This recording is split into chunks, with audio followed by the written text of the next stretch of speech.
गद्दार महबूबा मुफ्ती है, वही है ना जिसने कहा था 370 हटा दोगे तो यहाँ पे तिरंगा झंडा उठाने वाला कोई नहीं रहेगा।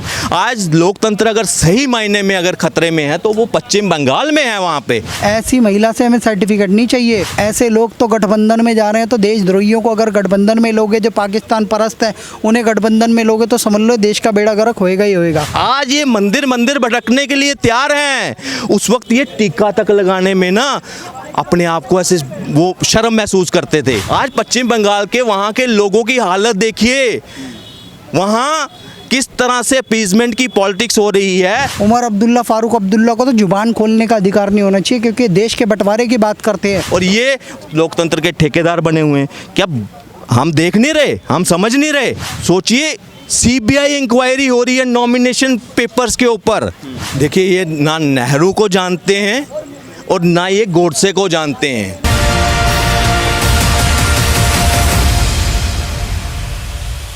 विपक्षी दल में सभी लोग जुटे, यहाँ तक कि जम्मू कश्मीर की पूर्व मुख्यमंत्री महबूबा मुफ्ती भी, उनका भी एक बयान आया।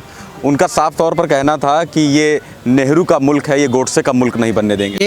ये गद्दार महबूबा मुफ्ती है, वही है ना जिसने कहा था 370 हटा दोगे तो यहाँ पे तिरंगा झंडा उठाने वाला कोई नहीं रहेगा। ऐसी महिला से हमें सर्टिफिकेट नहीं चाहिए। और कुछ लोग कहते हैं पीडीपी के साथ बीजेपी ने गठबंधन किया। पीडीपी के साथ गठबंधन तोड़ के 370 भी हटाई और पीडीपी की अध्यक्षा महबूबा मुफ्ती को कम से कम 2 साल या 1.5 साल जेल में रखा है। यह भी इतिहास है, मोदी ने ही किया है ये काम। और ऐसे लोगों से सर्टिफिकेट हमें नहीं चाहिए जो धारा 370 लगा के भारत में 2 संविधान 2 विधान करें। बार साहेब भीमराव अंबेडकर का भी अपमान है, देश के संविधान का भी अपमान है ये। और ऐसे लोग तो गठबंधन में जा रहे हैं, तो देशद्रोहियों को अगर गठबंधन में लोगे, जो पाकिस्तान परस्त है उन्हें गठबंधन में लोगे तो समझ लो देश का बेड़ा गर्क होएगा ही होएगा। मैं तो कहता हूँ इसमें सीधी पॉलिसी लाओ, डिक्टेटरशिप लगाओ। महबूबा मुफ्ती, उमर अब्दुल्ला, फारूक अब्दुल्ला को तो जुबान खोलने का अधिकार नहीं होना चाहिए, क्योंकि देश के बंटवारे की बात करते हैं। क्योंकि वहाँ मुस्लिम पॉपुलेशन ज़्यादा होगी तो तुमने कश्मीरी पंडितों को निकाल दिया।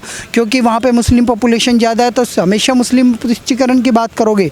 मैं स्पष्ट कह रहा हूँ, भारत पूर्ण इस समय पे हिंदू राष्ट्र मांग करता है। भारत को हिंदू राष्ट्र बनाओ और हिंदुओं को सबसे पहले सुरक्षित करो। एक सनातन धर्म ही है जो पूरी दुनिया को मार्गदर्शन कर सकता है। आज मोदी जी अमेरिका तक का मार्गदर्शन कर रहे हैं। और यह आपने देख लिया होगा जो बिडेन व्हाइट हाउस में कैसे मिले, भारत माता की जय के नारे लगे। उसके अलावा पता नहीं कितने लाख मिलियन ट्रिलियन की कुछ डील करी है इन्होंने, डिफेंस डील। ये लोग अपने डिफेंस कर रहे हैं परिवारों को, मोदी जी डिफेंस डील कर रहे हैं। उसके अलावा हम जो शत्रु है अमेरिका का सबसे बड़ा, उससे भी हमारी मित्रता है। रशिया से हम रुबेल में डील कर रहे हैं। रुपीस को एक्सेप्ट कर चाहिए 34 कंट्रीज़। हम तेल ले रहे हैं, गैस ले रहे हैं, डीजल ले रहे हैं, कहाँ से?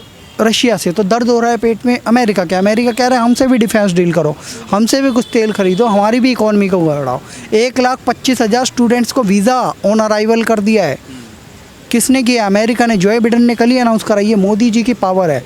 आज हम यूक्रेन का जो प्रधानमंत्री है, राष्ट्रपति है, जो भी है, वो नालायक जाके वहाँ मिलता है जापान में मोदी जी से, आपको पता होगा। एक बयान मुफ्ती का, एक महबूबा मुफ्ती का एक और बयान है, बोले कि नेहरू के मुल्क को हम गोडसे का मुल्क नहीं बनने देंगे। देखिए, ये ना नेहरू को जानते हैं और ना ये गोडसे को जानते हैं। इन्हीं के कार्यकाल में इंडियंस डॉग गो बैक के इन्हीं के संरक्षण में वहाँ पे स्लोगन लिखे जाते थे। कौन? महबूबा मुफ्ती के ही वहाँ पे। ये सिर्फ दूर से दिखावा करती थी। आज ये मंदिर मंदिर भटकने के लिए तैयार हैं। उस वक्त ये टीका तक लगाने में ना अपने आप को ऐसे वो शर्म महसूस करते थे। ये मुफ्ती परिवार वो परिवार है। आज ये सेकुलरिज्म का ढोंग रच रहे हैं ना।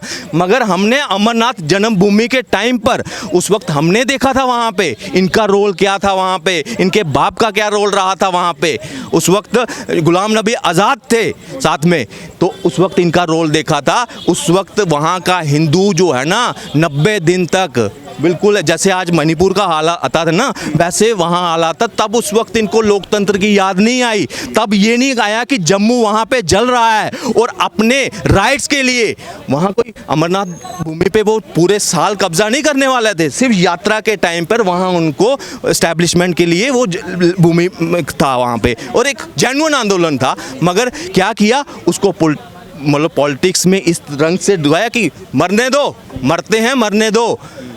बिल्कुल कर्फ्यू 144 इम्पोज थी, कई लोग वहाँ पे मारे गए थे, है फिक्र इनको। आज ये मणिपुर की बात करते हैं मगर वो टाइम भूल गए, हम नहीं भूले वो चीज़।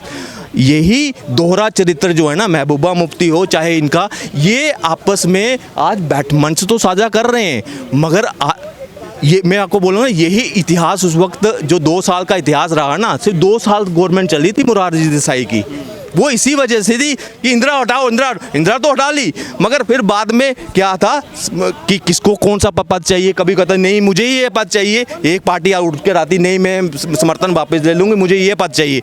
इसी कश्मकश में सरकार 2 साल भी नहीं चली वहाँ पे। वो चीज़ जो है भारत जो है वो इस वक्त का जो है वो हम उसको नहीं दोहराएंगे, और एक हम मजबूत सरकार जिन्होंने देश का नाम जो है ना स्वर्णिम अक्षरों में आज विश्व के सामने रखा हुआ है, तो हम जो हैं मोदी जी के साथ हैं और अब की बार 400 पार। वहीं ममता बनर्जी ने भी कई प्रहार किए हैं, बोले हैं कि ईडी सीबीआई का दुरुपयोग कर रहे हैं, कि मतलब अर्थव्यवस्था पर कोई नहीं, शिक्षा को लेकर कुछ नहीं, तो कह रहे हैं कि उनके सारे काले कानूनों का विरोध करेंगे हम। ममता बनर्जी आज उनके बंगाल में वो किसी मुंह से ये बोल ही नहीं सकती, आज लोकतंत्र की बात ही नहीं कर सकती। आज लोकतंत्र अगर सही मायने में अगर खतरे में है तो वो पश्चिम बंगाल में है। वहाँ पे आज कोर्ट से उनको फटकार लग रही है।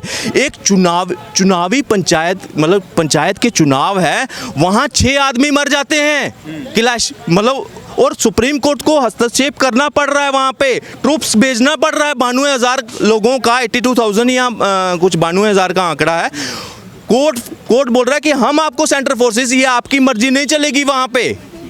सोचिए सीबीआई इंक्वायरी हो रही है नॉमिनेशन पेपर्स के ऊपर, वहाँ पे पंचायत चुनाव के ऊपर वहाँ धांधली हो रही है और उसमें सीबीआई बीच में उसको इन्वॉल्व करना पड़ रहा है। सोचो लोकतंत्र कहाँ है वहाँ पे, और ये देश का लोकतंत्र बचाने जा रहे हैं। इनके मंत्री, उनके घर में 25-25 करोड़ कैश मिल रहा है, जो पार्थ चैटर्जी टाइप जो वहाँ पे थे उनके घर से, और कई ऐसे मंत्री जो है भ्रष्टाचार में डायरेक्ट लिप्त है, जमानत पे हैं, कुछ तो अंदर हैं, और ये कहेंगे कि हम भ्रष्टाचार मिटाने जा रहे हैं। आज पश्चिम बंगाल के वहाँ के लोगों की हालत देखिए, वहाँ किस तरह से अपीजमेंट की पॉलिटिक्स हो रही है।